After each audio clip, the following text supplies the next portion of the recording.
ආයුබෝවන්. තවත් ආකර්ශනීය හා වටිනා වීඩියෝ රැසක් මගහැරෙන්නේ නැතුව බලන්න සබ්ස්ක්‍රයිබ් කර එකතු වෙන්න. මේ ගංගාවේ කතාව. ආරම්භයේ කුඩා දිය බිඳුවකින් ලදරුවෙකුගේ ඇස්වලින් ලෝකය දකින ඒ මොහොත එය එක්තරා මුදු ජල උල්පතකා ආරම්භයක් බඳුයි.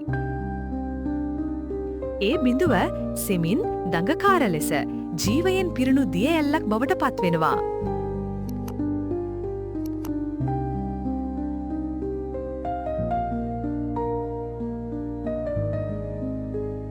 එය සුන්දරයි, අලංකාරයි, ලෝකයේ හැලු හුස්මක්ම ගිලගන්නා තරම් ජවයෙන් යුක්තයි.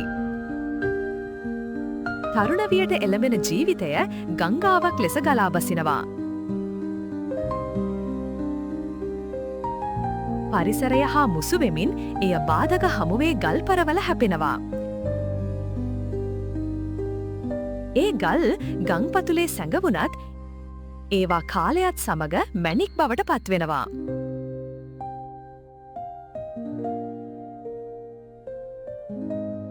අපේ ජීවිතවල ආදරය, බැඳීම්, ලබාගත් ඥානය ලෙස ඒවා බබලනවා.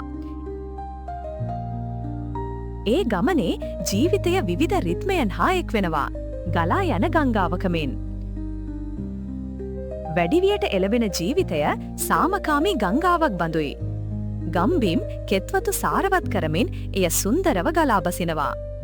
ගල් කැට මැණික් බවට පත් අප හා බැඳුණු ජීවිත ආලෝකමත් කරනවා.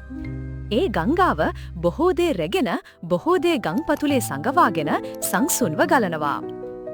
අවසානයේ මහලුවියට එළඹෙන ජීවිතය බොහෝ අත්දැකීම් රැගෙන මහ මුහුදට එක්වෙන ගංගාවක් බඳුයි. තෙරක් නොපෙරෙන ඒ ගමනට ජීවිතයත් එක්වෙනවා බොහෝ දේ රැගෙන ආදරයෙන්, සාමයෙන්. මේ ගංගාවේ කතාව අපේ ජීවිතයේ කතාවයි.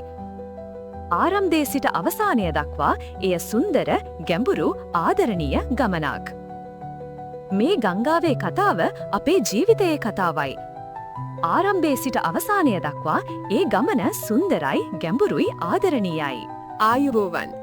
තවත් ආකර්ශනීය හා වටිනා වීඩියෝ රැසක් මගහැරෙන්නේ නැතුව බලන්න සබ්ස්ක්‍රයිබ් කර එකතු වෙන්න.